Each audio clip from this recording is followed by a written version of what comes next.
महाराष्ट्र राज्याचे माजी मुख्यमंत्री सन्माननीय अशोकरावजी चव्हाण साहेब यांना विनंती करतो की त्यांनी या ठिकाणी आपले विचार व्यक्त करावेत। आदरणीय खासदार अशोकरावजी चव्हाण साहेब। महाराष्ट्राचे सन्मान्य मुख्यमंत्री देवेंद्र फडणवीसजी, आमदार तुषार राठोडजी आणि मुखेड मतदारसंघामध्ये या नगरपालिकेमध्ये उभे असलेले आमच्या पत्तेवार ताई आणि सर्व उमेदवार बंधू भगिनी आणि सहकारी मित्रांनो, मी अधिकचा वेळ घेणार नाही कारण मुख्यमंत्र्यांना इथून वर्ध्याला जायचं आहे आणि उशीर झाला असल्यामुळे मी मुख्यमंत्र्यांना ग्वाही देतो की ज्या पद्धतीने या भागाचं नेतृत्व आमदार तुषार राठोड करत आहेत, या भागामध्ये विकासाला भरपूर चालना दिलेली आहे। आपण जी भूमिका घेऊन विकसित महाराष्ट्राची संकल्पना या ठिकाणी देशात घेतलेली आहे, मला खात्री आहे की आपल्या प्रयत्नांना भक्कम पाठिंबा मुखेड नगरपालिकेच्या इलेक्शनमध्ये मिळाल्याशिवाय राहणार नाही, ही मी तुम्हाला खात्री देऊ इच्छितो। आणि मी आपलं स्वागत करतो आणि आपल्याला विनंती करतो की आपण लोकांना मार्गदर्शन करावं।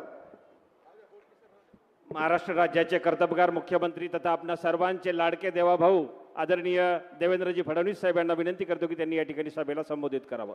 आदरणीय देवेंद्रजी फडणवीस साहेब। भारत माता की, भारत माता की। हिंदवी स्वराज्याचे सरसंस्थापक छत्रपती शिवरायांना मानाचा मुजरा करतो। भारतीय राज्यघटनेचे शिल्पकार भारतरत्न डॉक्टर बाबासाहेब आंबेडकर यांना मानवंदना अर्पित करतो।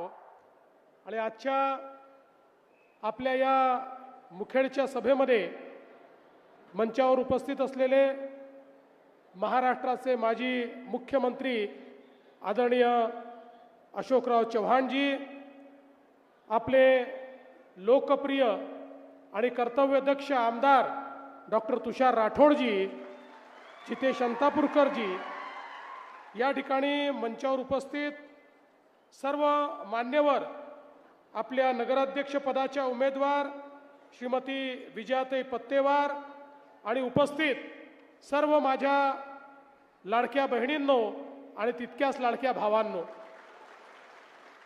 आज मुखेडमध्ये या निवडणुकीच्या प्रचाराच्या दृष्टीनं येताना मला अतिशय आनंद होतोय।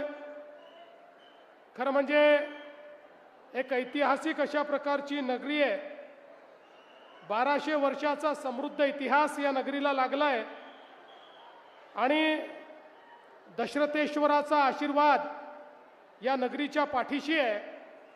आणि सगळ्यात महत्त्वाचं की एक अतिशय कार्यक्षम अशा प्रकारचे आमदार आपल्या मुखेडला लाभलेले आहेत, ज्यांच्या माध्यमातून या नगरीमध्ये मोठ्या प्रमाणात विकास होताना आपल्याला दिसतोय। आज खरं म्हणजे एक अतिशय सुशिक्षित अशा प्रकारचे उमेदवार आपण या निमित्ताने दिलेले आहेत। आणि मी केवळ हे सांगण्याकरता आलो आहे की तुषार राठोड आणि विजयाताई यांच्या पाठीशी संपूर्ण महाराष्ट्राचं सरकार उभं राहील, हे सांगण्याकरता मी या ठिकाणी आलो आहे। आज तुषार भाऊंच्या प्रयत्नांमुळे मुखेडसाठी 63 कोटीची पाणी पुरवठा योजना मंजूर झाली।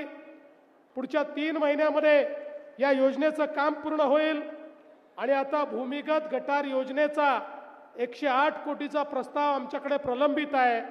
मी आपल्याला आश्वासन देतो, निवडणूक संपल्यानंतर 15 दिवसाच्या आत या प्रस्तावाला मान्यता दिली जाईल आणि त्यालाही पूर्णपणे आपण निधी देऊ।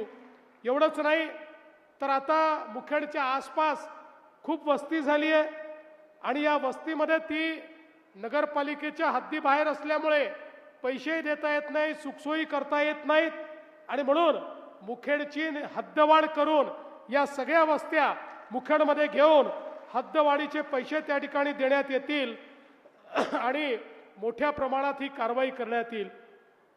हे अवर्षण प्रवण क्षेत्र आहे, त्यामुळे खरीपानंतर मोठ्या प्रमाणात लोकांचं स्थलांतरण होतं आणि म्हणून या ठिकाणी MIDC असली पाहिजे अशा प्रकारची मागणी ही तुषार भाऊंनी केली आहे। निश्चितपणे आपल्याला MIDC या ठिकाणी देऊ आणि नुसती MIDC नाही तर त्यात उद्योगही आले पाहिजेत, याकरता मोठ्या प्रमाणात आपल्याला मदत करू।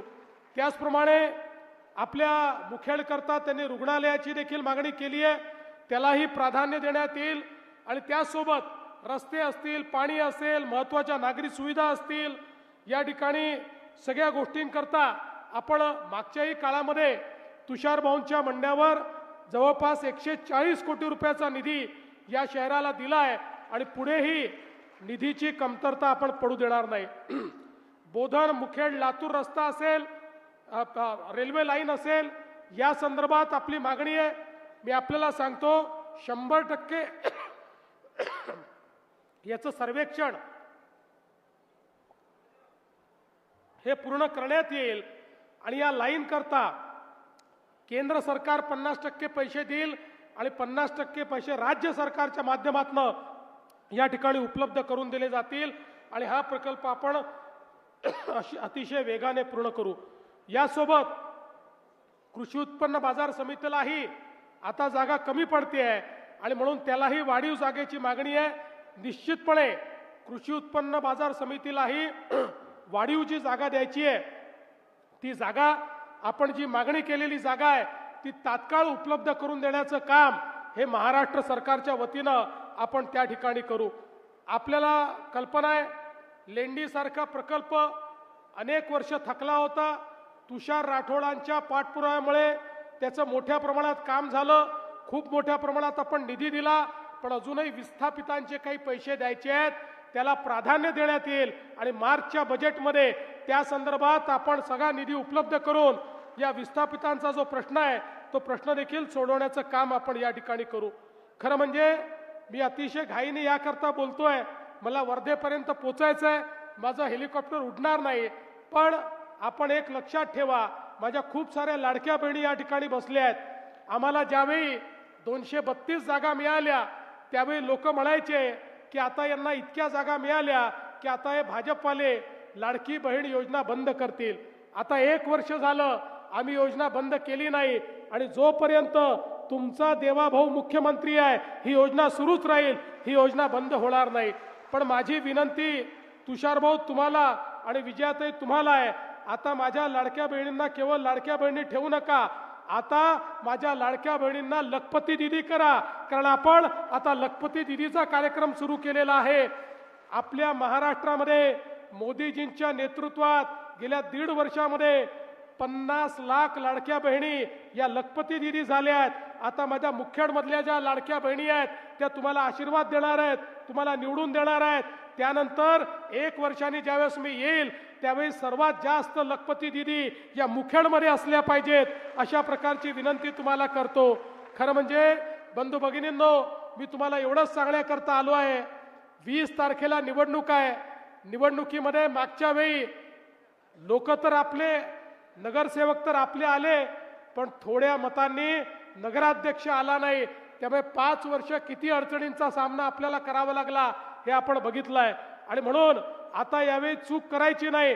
नगराध्यक्ष आणि नगरसेवक हे सगळे पूर्ण बहुमताने भारतीय जनता पक्षाचे आपल्याला निवडून द्यायचे आहेत.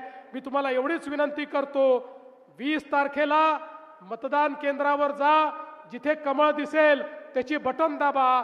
20 तारखेला आमची काळजी तुम्ही घ्या, कमळाची काळजी तुम्ही घ्या, पुढचे 5 वर्ष तुमची काळजी आम्ही घेऊ, हा विश्वास तुम्हाला देतो आणि माझं बोलणं संपवतो. धन्यवाद. जय हिंद, जय महाराष्ट्र.